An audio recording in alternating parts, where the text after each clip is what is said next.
जय हिंद। नमस्कार दोस्तों, मैं सुनील राव स्वागत करता हूं आपके अपने YouTube channel A to Z forum में। तो दोस्तों, आज की इस वीडियो में हम बात करने वाले हैं सीआईएसएफ फायरमैन भर्ती 2024 1130 पोस्टों के रिगार्डिंग। काफी बच्चे कमेंट कर रहे थे कि सर सीआईएसएफ फायरमैन के ऊपर कोई अपडेट है तो हमें दीजिए, डॉक्यूमेंट की लिस्ट क्या है, कि जो हमें हमारे पीएचडी के टाइम जो डॉक्यूमेंट चाहिए वो क्या है। टोटल फॉर्म फिलअप के ऊपर कमेंट आते हैं। एग्जाम कैसा आता है, बच्चे कहते हैं कि एग्जाम का जो लेवल होता है वो कैसा आता है। और जो पीएचडी है ये भी बच्चे पूछ रहे थे कि हार्ड होता है, इजी होता है। तो दोस्तों, वीडियो के अंदर आपका ये सभी के सभी जो डाउट है ना, ये क्लियर हो जाएंगे अच्छे तरीके से। वीडियो के अंदर आपको मोटिवेशन भी मिलेगा।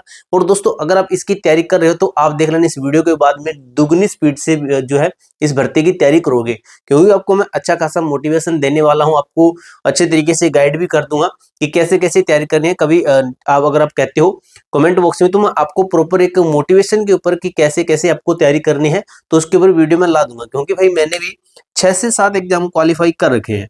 आप सभी को पता होगा, अगर आप हमारे चैनल के साथ काफी टाइम से जुड़े हैं तो आपको पता है कि मैंने भी 6 से 7 एग्जाम क्वालिफाई कर रखे हैं। जो स्ट्रेटजी मैंने अपनाई थी वो सेम स्ट्रेटजी आपको मैं बता दूंगा। और फिलहाल दोस्तों, हम बात कर लेते हैं सबसे पहले कि जो आपके पीएचडी है इसके ऊपर क्या अपडेट है। तो दोस्तों, अगर आपको वीडियो अच्छी लगी, जानकारी अच्छी लगी, तो वीडियो को लाइक कर देना, चैनल को सब्सक्राइब कर लेना। क्योंकि दोस्तों, आपको ऐसे फार्म से रिलेटेड जो भी जेन्युइन अपडेट होगी ना, सबसे पहले हमारे चैनल के ऊपर ही मिलेगी। अब दोस्तों, बात है कि फिजिकल कब से होगा। तो दोस्तों, आपको पता है जो इसका एक नोटिस था, जो ट्रेनिंग शेड्यूल था, वो आपको मैंने बताया था। ट्रेनिंग शेड्यूल इसका स्टार्ट है 2026 से, कि 2026 से इसकी ट्रेनिंग है।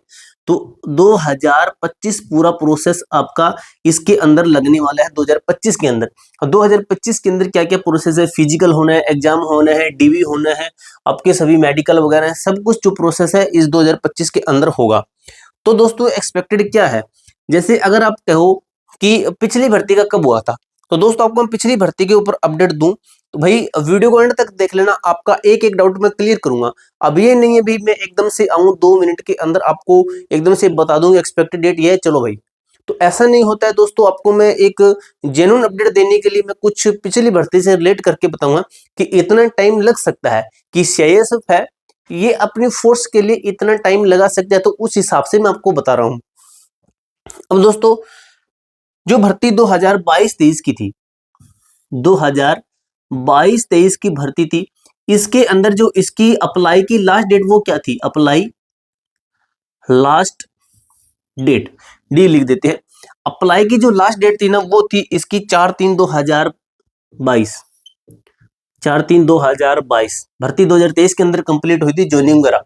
ज्वाइनिंग शायद इसकी अभी मिल रही है, क्योंकि इन बच्चों की ट्रेनिंग नहीं हुई, इनकी 2025 के अंदर ट्रेनिंग होगी भाई। आपको बता दूं, इनकी ट्रेनिंग 2025 के अंदर होगी और आपकी ट्रेनिंग है वो 2026 के अंदर होगी। तो इसकी डेट से अब पीएसटी स्टार्ट कब हुए थे, पीएसटी स्टार्ट थोड़ा बड़ा बड़ा लिख देते हैं ताकि आपको क्लियर अच्छे से दिखाई दे। पीएसटी स्टार्ट, तो पीएसटी हैं जो इसके स्टार्ट हुए थे आपके 26/8 से स्टार्ट हो गए थे, 26/8/2022 से स्टार्ट हो गए थे, जो कि कितने दिन चले थे आपके 10/10 तक चले थे। देख लीजिए लगभग कितने टाइम आपका पीएचडी चलता है, 4 ये 30 उसके और आगे के 10 दिन ये, यानी कि लगभग 44 दिन आपका फिजिकल चला।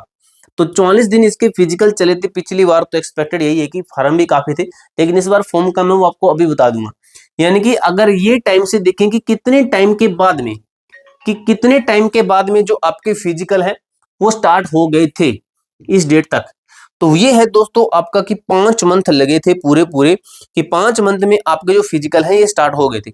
अगर हम इस बार का देखें कि इस बार आपकी लास्ट डेट क्या थी, तो इस बार की दोस्तों आपकी लास्ट डेट थी, ये थी 30/9, 30/9 आपकी लास्ट डेट थी 2024, ये लास्ट डेट थी। तो हाँ बिल्कुल सही है। तो इसके अंदर जोड़ते हैं कि 10वां महीना, 11वां महीना, 12वां महीना और आपका जनवरी है और ये आपका फरवरी है, ये 12वां महीना हो गया। तो अगर इसको देखते हैं कि पहला महीना, दूसरा, तीसरा, चौथा और ये 5वां, यानी कि 5वें महीने के अंदर हो सकते हैं। तो यही मैंने आपको एक्सपेक्टेड बता रखा है कि फरवरी मिड आ सकता है आपके फिजिकल को, फरवरी मिड, फरवरी मिड के अंदर आपके फिजिकल स्टार्ट हो सकते हैं। यानी कि अभी आपके पास में टाइम है, पूरा दिसंबर है, पूरा जनवरी है। तो एग्जाम की तैयारी कीजिए। कट ऑफ काफी इसकी जो देखने को मिलती है कि काफी हाई जाती है, लेकिन इस बार थोड़ा अलग हो सकता है कि फॉर्म इस बार कम आए हैं। अब ये आपका जो फिजिकल का डाउट ये तो हुआ आपका क्लियर। अब बात कर लेते हैं दोस्तों, आगे है आपका पीएसटी टाइम डॉक्यूमेंट्स क्या क्या हैं, इसके ऊपर बात कर लेते हैं। अब दोस्तों जो डॉक्यूमेंट्स है ना, ये आपके क्या लगेंगे, जिस दिन आपका फिजिकल होगा उस दिन आपको ये डॉक्यूमेंट लेके जाने होंगे। कौन से हैं, आपका एप्लीकेशन फॉर्म लगेगा, जो आपने फॉर्म डाला है वो एप्लीकेशन फॉर्म लगेगा। इसके साथ ही आपकी कम से कम आप 5 फोटो लेके जाइए, 5 फोटो लेके जाइए। इसके साथ ही आपका एक लेके जाना है आपको आईडी प्रूफ। आईडी प्रूफ ये डॉक्यूमेंट अभी से आप तैयार करवा लीजिए। जैसे आईडी प्रूफ की अगर आप बात करूं तो मैं, जैसे आपका आधार कार्ड होता है, आधार कार्ड, तो इसके अंदर अगर आपकी फोटो पुरानी है तो इसको अपडेट करवा लीजिए।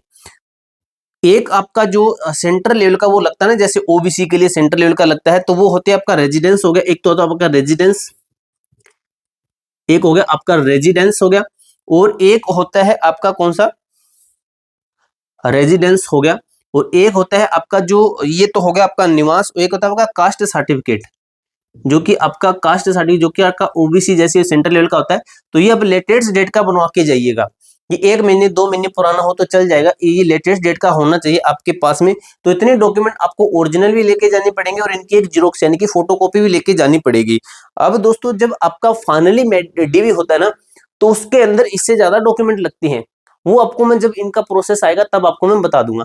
तो ये डॉक्यूमेंट अभी से आपको तैयार कर लेने हैं। अब बात करते हैं टोटल फॉर्म फिलअप के ऊपर। तो भाई टोटल फॉर्म फिलअप काफी बता रहे हैं कि 9 लाख, 12 लाख, 10 लाख, 8 लाख, इनमें से कोई भी सही नहीं है। क्योंकि भाई आप ये समझिए कि जो बच्चा 10th करेगा वो इसके अंदर अप्लाई नहीं कर सकता, जो बच्चा 12th कर रहा है वो भी इसके अंदर अप्लाई नहीं कर सकता। क्यों, वो भी बताऊंगा। तो 12th आपने की होगी अगर साइंस से की होगी, तभी आप इसके अंदर अप्लाई कर सकते हो। तो ये कितने बच्चे होते हैं, आप सही सही बताना भाई। जब आप +2 करे थे तो आपकी क्लास में से कितने, आपके साथ जिन बच्चों ने 10th की थी उसमें से कितने बच्चे 11th में से कितने बच्चे मेडिकल करके गए हैं, यानी कि साइंस में से करके गए हैं +2, या फिर कितने बच्चे हैं जो कि आर्ट कॉमर्स से करके गए हैं। तो वही लगभग 20% बच्चे ही साइंस लेते हैं, 20% बच्चे ही। तो कैसे आप 8 लाख का ये कह रहे हो, पिछली भर्ती भी तो कंप्लीट हो गई, जिसका फाइनल आ गया पिछली भर्ती का, तो वो इसके अंदर क्यों डालेगा फॉर्म, वो नहीं डालेगा फॉर्म।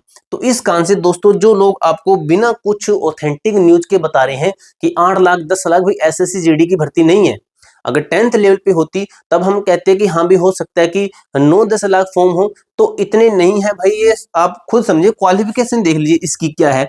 ऊपर से भाई आपको मैं और भी चीजें बता दूं, जो इसका पेपर आता है, ये पेपर किस लेवल का आता है, सॉरी ये चीजें बतानी भूल गया मैं। ये टोटल फॉर्म कितने हैं, तो टोटल फॉर्म है भाई 1,40,000 के समथिंग, 1,40,000, 1,40,000 के समथिंग आपके टोटल फॉर्म है, और जो कि है आपके 1,50,000 तक ही, इतने फॉर्म ही हैं। इससे ज्यादा नहीं है भाई, इससे कम हो सकता है, इससे कम हो सकता है, इससे ज्यादा नहीं हो सकते। हो सकता है कि कुछ ही संख्या के अंदर हो, लेकिन आप इससे कम ही मानिए कि इतने ही होंगे। अब इसमें से आप क्या मानते हो कि इतने सभी के सभी फिजिकल देंगे, बिल्कुल गलत। इसमें से निकाल लीजिए कि लगभग आप इसका 30% निकालिए, तो उतने बच्चे ही आपका है फिजिकल के अंदर क्वालिफाई होते हैं। क्वालिफाई यानी कि एंड तक आप इसका 70% निकाल लीजिएगा कि इतने बच्चे ही एग्जाम दे पाते हैं। इसमें से 30% फिजिकल के अंदर निकल जाते हैं, एग्जाम के अंदर मान लीजिए इसमें से 40% निकल जाएंगे, यानी कि 30% एंड तक बचते हैं। तो 30% देख लीजिए कितना बनता है, आप इसका निकाल के देख लेना, तो वो आपका आंकड़ा निकलेगा। अब बात करते हैं दोस्तों, जो आपका एग्जाम का लेवल क्या रहता है, तो ऑफिशियली नोटिफिकेशन के अंदर इन्होंने क्लियरली मेंशन कर रखा है कि जो हमारा जो एग्जाम होगा, जो आपका एग्जाम होगा, जिसके कैसे है आपका एग्जाम, जैसे रीजनिंग है, जीके है, मैथ है, हिंदी है या फिर इंग्लिश है, 100 क्वेश्चन आएंगे आपका, लगभग आपको दिया जाएगा 2 घंटे यानी कि 60 मिनट दिए जाएंगे। तो इसके अंदर आपका ये कहते हैं कि हम ये एग्जाम किस लेवल का बनाएंगे, तो ये कहते हैं हम +2 इस लेवल का हम बनाएंगे। तो इस लेवल का हम ये एग्जाम बनाएंगे, तो यानी कि +2 साइंस लेवल का आपका ये एग्जाम होगा। तो आप खुद समझिए कि इसके एग्जाम का लेवल क्या है, और जो क्वालिफिकेशन क्या है, तो भाई इसकी जो कट ऑफ है वो भी आपको मैं कभी बता दूंगा नेक्स्ट वीडियो के अंदर की इसकी आपको क्या टारगेट लेके चलना है, पिछली कट ऑफ क्या थी, इस बार क्या रह सकती है, क्योंकि फॉर्म कम आया, पिछली बार इतने नहीं थे, पिछली बार ज्यादा थे, इस बार कम है। तो पूरी ऑल ओवर दोस्तों जानकारी मैंने आपको बता दी है। इसके अलावा आपका कोई भी डाउट, कोई भी क्वेरी है तो कमेंट बॉक्स में पूछ सकते हो। मिलते हैं दोस्तों नेक्स्ट वीडियो के अंदर, तब तक के लिए जय हिंद, जय भारत।